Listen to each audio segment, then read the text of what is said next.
Hello students, चलिए आज start करते हैं मिसलेनियस एक्सरसाइज ऑन चैप्टर 2। तो हमारा चैप्टर चल रहा था रिलेशन एंड फंक्शन, उसकी एक्सरसाइज है। इसको हम स्टार्ट करते हैं आज, ठीक है। सबसे पहला क्वेश्चन हमारे पास है, the relation F is defined by F X this and the relation G is defined by G X in this, ठीक है। Show that F is a function and G is not a function. आपको बताना कि F एक function है लेकिन जी एक function नहीं है, ठीक है। अब फंक्शन और रिलेशन में हमने एक डिफरेंस बताया था आपको कि फंक्शन वो रिलेशन है जिसमें दो डिस्टिंक्ट ऑर्डर पेयर का फर्स्ट एलिमेंट सेम नहीं होगा, ठीक है। ये फंक्शन की आप वीडियो देख सकते हैं जिसमें किसी भी दो अलग अलग ऑर्डर पेयर का फर्स्ट एलिमेंट सेम नहीं होना चाहिए, ठीक है। मैं फिर बता रहा हूं आपको, अगर कोई भी आपके पास ऑर्डर पेयर, सपोज कीजिए कि हमारे पास है 1 1 1 2 2 3 3 4, एक रिलेशन आपकी ये है। और दूसरी रिलेशन देखिए, ये है 1 1 2 3 3 4 4 5, एक रिलेशन आपके पास ये है। तो हम कहेंगे ये आपका फंक्शन नहीं है और इसको हम फंक्शन बोल सकते हैं, ठीक है। देखिए ये फंक्शन क्यों नहीं, क्योंकि देखो दो अलग अलग ऑर्डर पेयर को हम लेंगे, उनका फर्स्ट एलिमेंट सेम है, इसलिए ये आपका फंक्शन नहीं हो सकता, ठीक है। ये रिलेशन है और ये फंक्शन। तो हमें प्रूफ करना चाहते हैं कि बताइए कि एफ ये वाला तो फंक्शन है और ये वाला फंक्शन नहीं है। तो हमारे पास वही तरीका है। तो हम सबसे पहले देखते हैं फंक्शन की बात करते हैं। हमने कहा फंक्शन में देखिए, अगर आप बात करते हैं 0 से बड़ा है x और छोटा है 3 से, ठीक है। तो आपके पास फंक्शन में किस वैल्यू पुट करने के लिए बोल रहा है कि अगर 0 से बड़ा और 3 से छोटा है, 0 से लेकर 3 तक की वैल्यूज को आप एक्स स्क्वायर में डालोगे, एक्स स्क्वायर में डालोगे 0 से 3 तक की वैल्यूज को, ठीक है। तो मैंने, और यहां से 3 से लेके 10 तक की वैल्यू को आप, इस वैल्यूज को आप कहां डालोगे, 3x में डालोगे। तो हमें ये पता है कि 0 से 3 तक की वैल्यूज अगर हम एक्स स्क्वायर में डालते हैं तो सबकी अलग अलग वैल्यू आएगी। 0 की 0 आएगी, 1 की 1, 2 की 4, 3 की 9, ठीक है।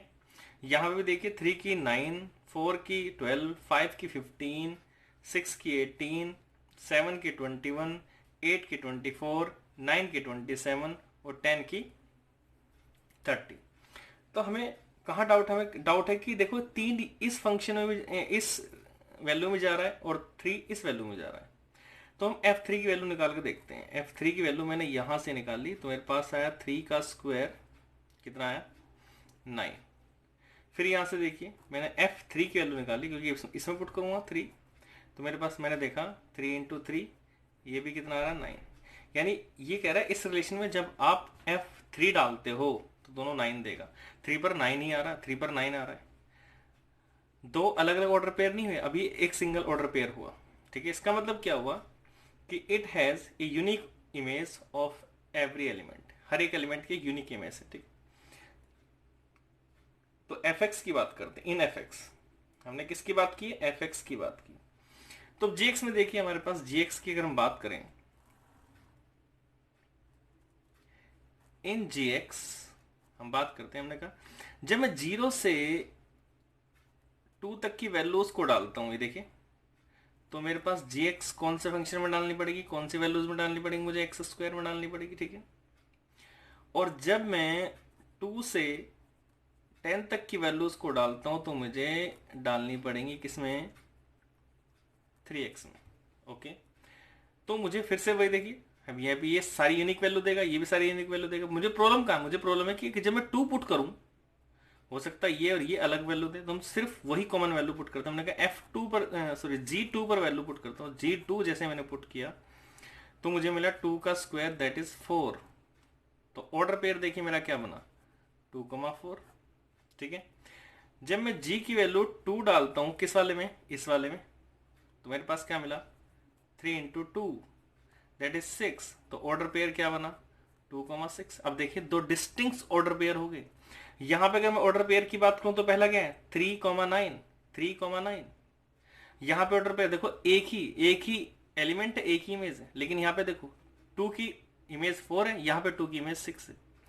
तो बिकॉज हम कहेंगे because in two distinct order pair, in two distinct order pair first element is same,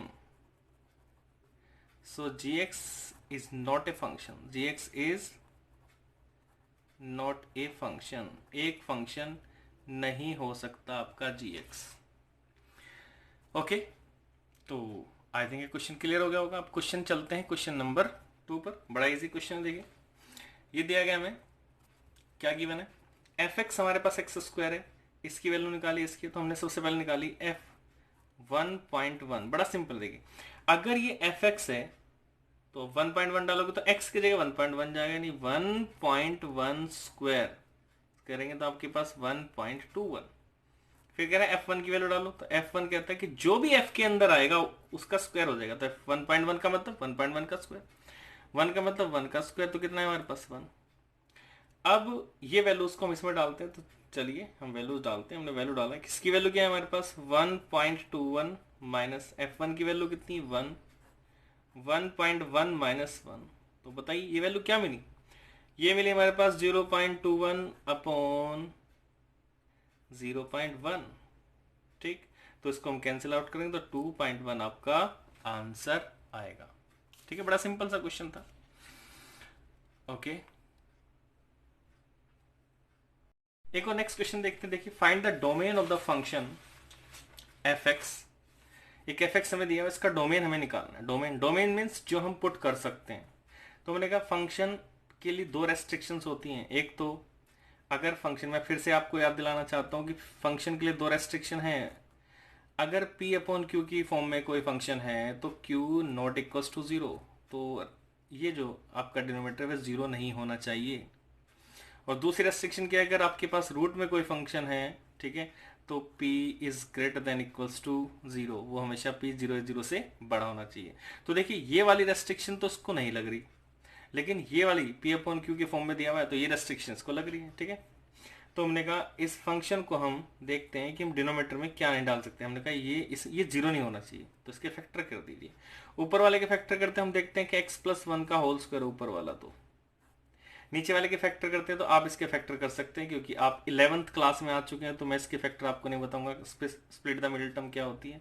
तो ये आपके पास होगा x-2 और x-6, ये दो फैक्टर इसके निकलेंगे स्प्लिट द मिडिल टर्म से, x-2 x-6। ठीक है, हमने कहा अब देखिए डोमेन क्या है जो हम पुट कर सकते हैं। हमने कहा हम सब कुछ पुट कर सकते हैं, ये जीरो नहीं होना चाहिए।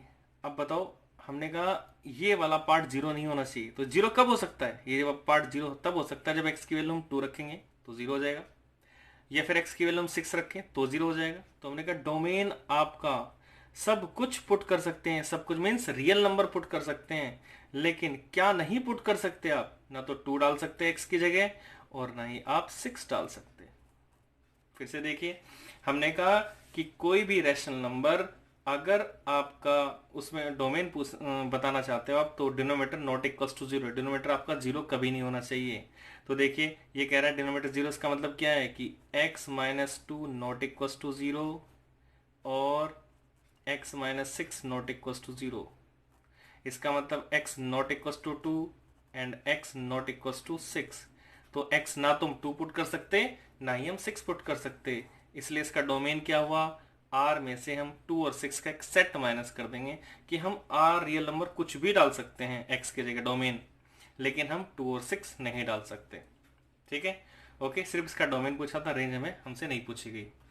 आगे चलते हैं, एक और क्वेश्चन देखिए। क्वेश्चन हमारे पास है नेक्स्ट कहता है find the domain and the range of the real function f defined by this. Okay, हमने इसको लेट किया, लेट हमारे पास है y इक्वल्स टू √x-1। देखिए रेस्ट्रिक्शन है हमारे पास, क्या रेस्ट्रिक्शन है कि रूट के अंदर है, तो हमने कहा y इज डिफाइंड। देखिए y, ये फंक्शन y तभी डिफाइंड होगा व्हेन, जब आपके पास ये रूट के अंदर की वैल्यू x-1 ग्रेटर देन और इक्वल्स टू 0 होगी। बताया था मैंने आपको जस्ट ऊपर अभी बताया कि अगर कोई फंक्शन रूट की फॉर्म में है तो जो रूट के अंदर है वो 0 है, 0 से बड़ा होना चाहिए। तो हमने यही बात कही। देखिए अगर ये वाला x-1 रूट के अंदर है तो फंक्शन तभी चलेगा जब value x-1 greater than equals to 0 होगी। ठीक है, इसका मतलब ये हुआ कि x की वैल्यू निकाले x greater than equals to 1। तो x की वैल्यू को हम क्या बोलते हैं, डोमेन। तो डोमेन बताइए इसका क्या हुआ। हमने कहा इसका डोमेन है x की वैल्यू 1 से बड़ी होगी। तो देखिए रियल नंबर 1 से बड़ी होगी तो मतलब 1 है, 1 से बड़ी इधर जाएगी तो 1 ऐसे 1 से किधर जाएगी, इन्फिनिटी की तरफ। ठीक है, इन्फिनिटी की साइड हमेशा क्या लगाते हैं, ओपन इंटरवल, और इधर डबल साइन है तो 1 से बड़ी, यानी डोमेन आपका 1 टू इन्फिनिटी आया।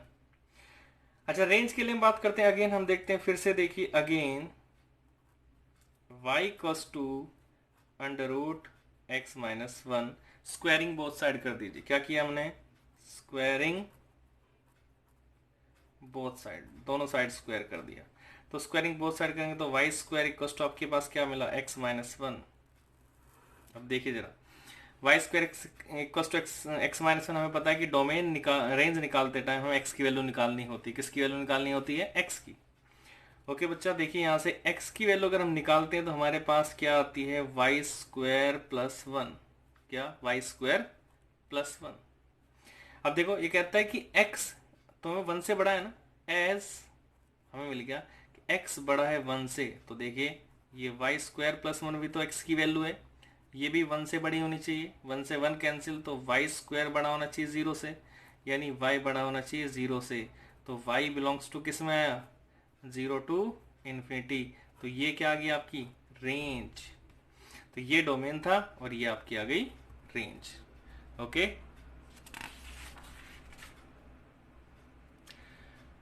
एक और क्वेश्चन करते हैं। देखिए नेक्स्ट क्वेश्चन हमारे पास है, find the domain and the range of the real function f defined by fx equals to this.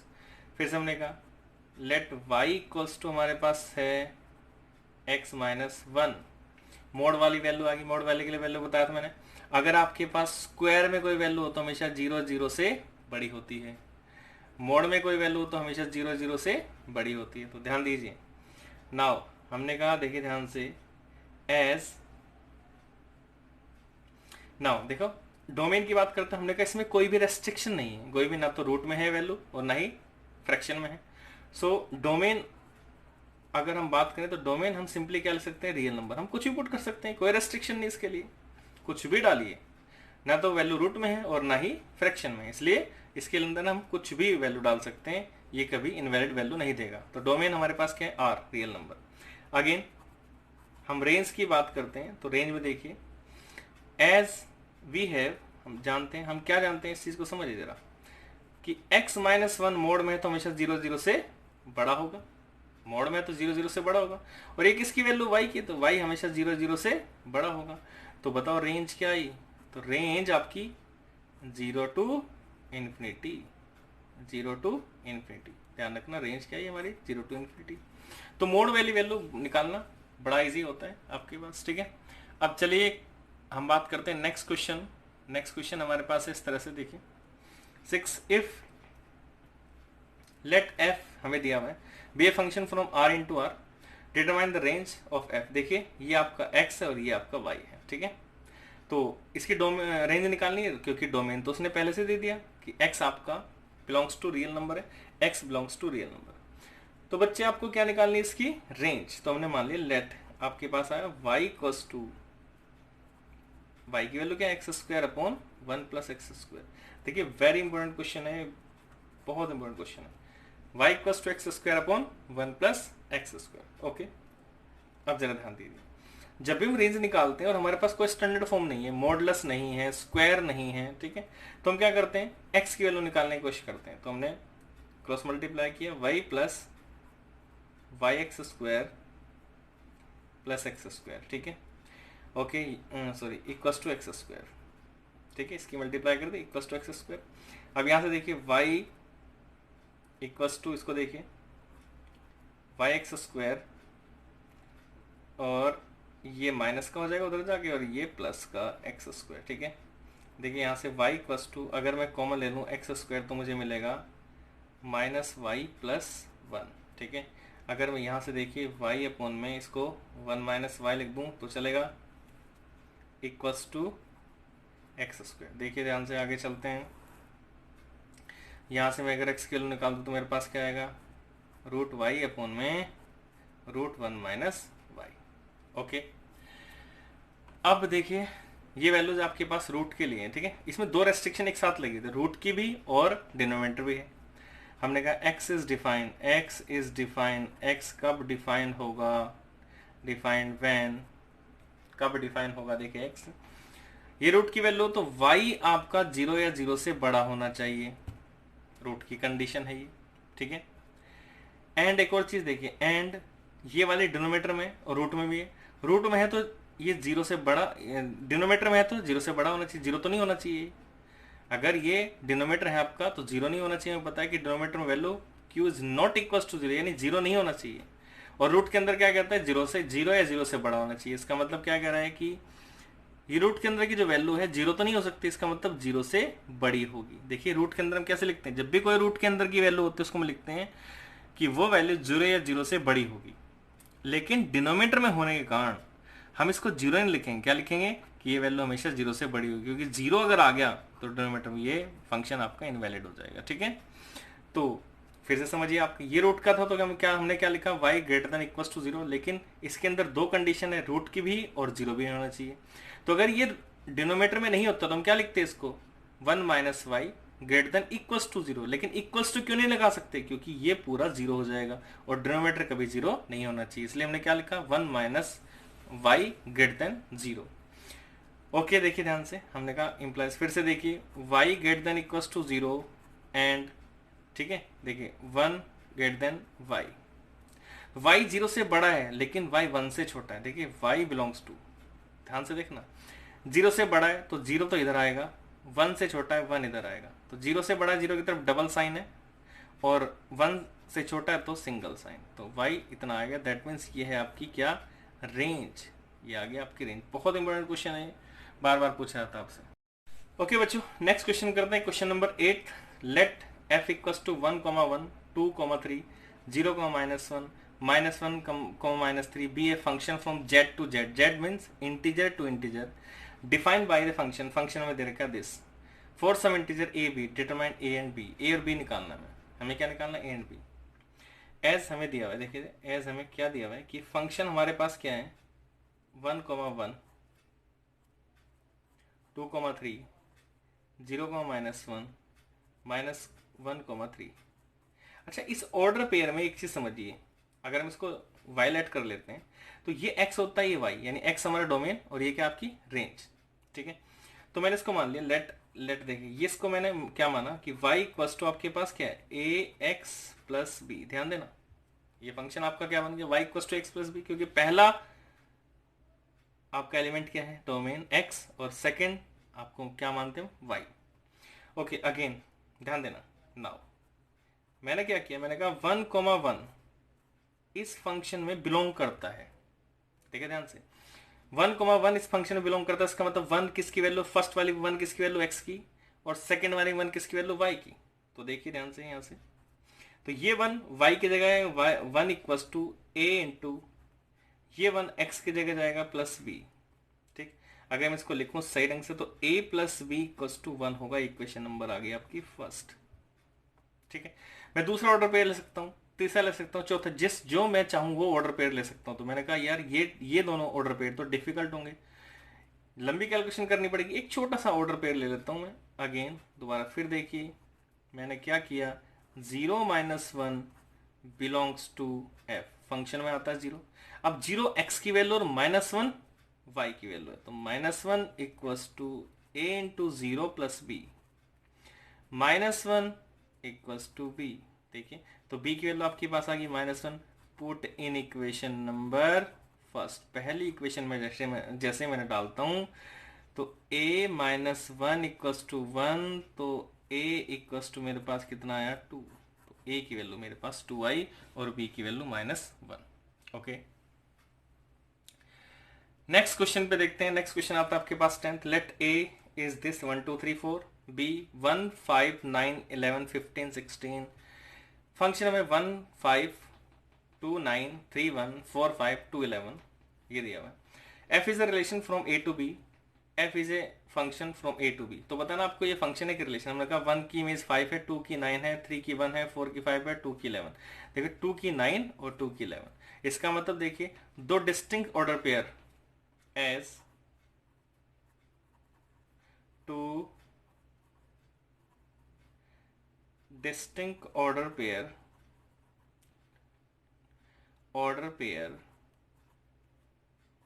has first element same। दो डिस्टिंक्ट ऑर्डर, डिस्टिंक्ट मतलब अलग अलग ऑर्डर पेयर का फर्स्ट एलिमेंट सेम है, so it is a relation. वो क्या है? Relation, क्योंकि फंक्शन तो नहीं हो सकता, ये फंक्शन नहीं हो सकता तो क्या है? रिलेशन। ओके, नेक्स्ट क्वेश्चन देखते हैं। Let F be the subset of Z cross Z defined by A B, यानी जेड क्रॉस जेड का मतलब है एक सबसेट है जेड क्रॉस जेड का, इंटीजर की क्रॉस हमने इंटीजर से कार्टेशियन प्रोडक्ट की हुई है, उसमें से एक हमने एफ डिफाइन किया है A B equals to A plus B, यानी एक्स की वैल्यू आपकी क्या है? ए बी, और वाई की वैल्यू क्या है आपके पास? यानी ऑर्डर पेयर बनेगा, पहला एक्स ये आएगा और वाई ये आएगा। A B belongs to Z और ए बी आपको इंटीजर से लेना है। कह रहा है is a function from Z to Z, क्या ये फंक्शन है? जस्टिफाई रिलेशन, हम जस्टिफाई और आंसर। हमने कहा फंक्शन अगर होगा तो किसी भी दो अलग अलग ऑर्डर पेयर का फर्स्ट एलिमेंट सेम नहीं होगा। अगर हम इसको सेम निकाल देते हैं कि किसी भी दो ऑर्डर पेयर का फर्स्ट एलिमेंट सेम आ रहा है तो हम कहेंगे फंक्शन नहीं है। तो हमें ऐसा कुछ सोचना है कि इसके किसी दो ऑर्डर पेयर का फर्स्ट एलिमेंट सेम आ जाए, तो और ऑर्डर पेयर अलग अलग हो। ओके, तो हम स्टार्ट करते हैं। लेट, मैंने माना लेट ए की वैल्यू मेरे पास है -2 एंड बी की वैल्यू -3। ठीक है, दोनों इंटीजर में से आ रहे हैं। ये भी देखो, ए भी इंटीजर में से और बी भी इंटीजर में से, तो order pair now A B निकालिए। ए बी आएगा आपके पास -2 इंटू -3, कितना आएगा? 6। और ए प्लस बी आपके पास क्या आएगा? -2 प्लस -3 -5। तो बताइए ऑर्डर पेयर क्या है? ऑर्डर्ड पेयर क्या आया आपका? आपका आया 6, -5 बिलोंग्स टू एफ। ठीक है, ये समझ आएगा। एक बार फिर से देखिए अगेन। लेट, मैंने मान लिया कि a इक्वस टू 2 है एंड b इक्वस टू 3 है। नाउ इसका मतलब ए बी यानी x आपका क्या आएगा? ए बी आएगा 2 into 3 6, and a plus B आपका क्या आएगा? a प्लस बी आएगा 2 प्लस 3 दैट इज 5। सो हमने कहा देखिए order pair 6, 5 belongs to R. देखो 6, -5 और 6, 5 दोनों एफ में बिलोंग करते हैं। दोनों किसमें बिलोंग करते हैं? एफ में। इस फंक्शन में आ रहे दोनों। दो डिस्टिंक्ट ऑर्डर पेयर हैं, अगर दो डिस्टिंक्ट ऑर्डर पेयर हैं दैट मीन्स इनका फर्स्ट एलिमेंट सेम है, और फर्स्ट एलिमेंट सेम होने के कारण ये क्या है? ये फंक्शन नहीं है। So it is not a function, it is not a function, ये आपका फंक्शन नहीं। ओके, नेक्स्ट क्वेश्चन देखते हैं। एक और क्वेश्चन लीजिए। क्वेश्चन हमारे पास है लेट ए हमें दिया 9, 10, 11, 12, 13। लेट एफ, एक फंक्शन हमें डिफाइन किया हुआ है कि आप ए में से वैल्यू डालोगे और वो एन नेचुरल नंबर आना चाहिए। ठीक है, B defined by F N, और ऐसे इसकी जो वैल्यू आएगी, यानी आप देखिए क्या करोगे। आप ये कह रहे हैं कि आपके पास इधर ए है, प्लीज ध्यान देना मेरी बात पे क्या कहना चाह रहा हूँ। इधर मेरे पास है 9, 10, 11, 12, 13। इधर कह रहा है इधर है नेचुरल नंबर, इधर क्या है? Natural number. नेचुरल नंबर 1, 2, 3, 4, 5, 6, 7, 8, इस तरह से। ठीक है, कह रहा है फंक्शन आपको ऐसे बनाना है कि जब मैं उसमें से n डालूं तो वो हाईएस्ट कॉमन फैक्टर आए। जैसे मैं कहता हूं कि 9 का हाईएस्ट कॉमन फैक्टर क्या है? हाईएस्ट जो उसको डिवाइड कर दे, हाईएस्ट कॉमन फैक्टर कौन सा है? 3। 10 का क्या है? हमने कहा वो है 5। 11 का क्या है? 11। तो इस तरह से वैल्यू डालनी है। तो हमने कहा सबसे पहले वैल्यू डाली है, कह रहा है कि इसका रेंज निकालनी है। तो हमने सबसे पहली वैल्यू डाली, फंक्शन में वैल्यू डालते हैं 9। 9 का हाईएस्ट कॉमन फैक्टर क्या निकला हमारे पास? 3। फिर हम डालते हैं 10। 10 का हाईएस्ट कॉमन फैक्टर क्या निकला 5, फिर हम डालते हैं 11, 11 का हाईएस्ट कॉमन फैक्टर क्या है 11, ठीक। उसके बाद हम डालते हैं F12, 12 का हाईएस्ट कॉमन फैक्टर कितना है 3, ठीक है। Highest prime factor, sorry highest क्या है प्राइम फैक्टर, प्राइम फैक्टर कितना है 3। उसके बाद हमारे पास F अगर हम कितना डालें 13, तो हाईएस्ट प्राइम फैक्टर कितना आएगा इसका 13 ही आएगा, ठीक है। तो अगर मैं फंक्शन को बनाऊं तो मेरा फंक्शन इस तरह से बनेगा, देखिए फंक्शन बनेगा 9 की इमेज कितनी है 3, 5 की 3, 11 की सॉरी 10 की 5, 11 की 11 और 12 की फिर से 3, ठीक। फिर 13 की कितनी है 3, इस तरह से मेरी इमेज बनेगी, यानी ये मेरे पास एक फंक्शन बना। अब कह रहा है इसका डोमेन, डोमेन तो हमें बताइए रहा 9, 10, 11, 12, 13। रेंज की बात कर तो रेंज देखिए, रेंज क्या आया, रेंज आया इसका 3, 5, 11, 3 दोबारा नहीं लिखेंगे, और ये कितना आ गया हमारे पास 13, ये आपकी रेंज है। फिर से समझ लीजिए, ये कह रहा है कि ए आपके पास एक सेट है, फंक्शन ए से चलेगा, नेचुरल नंबर में चलेगा। फंक्शन को डिफाइन कैसे करना है कि फंक्शन में जो पुट करोगे आप वो उसका हाईएस्ट प्राइम फैक्टर होना चाहिए। तो मैंने 9 पुट किया फंक्शन में, तो उसका हाईएस्ट प्राइम फैक्टर कितना आया 3। 10 पुट किया तो हाईएस्ट प्राइम फैक्टर कितना आएगा 5, यानी ये इससे लिंक हो जाएगा। 11 का हाईएस्ट प्राइम फैक्टर 3, सॉरी 11, 12 का हाईएस्ट प्राइम फैक्टर 3, 13 का 13, ठीक है।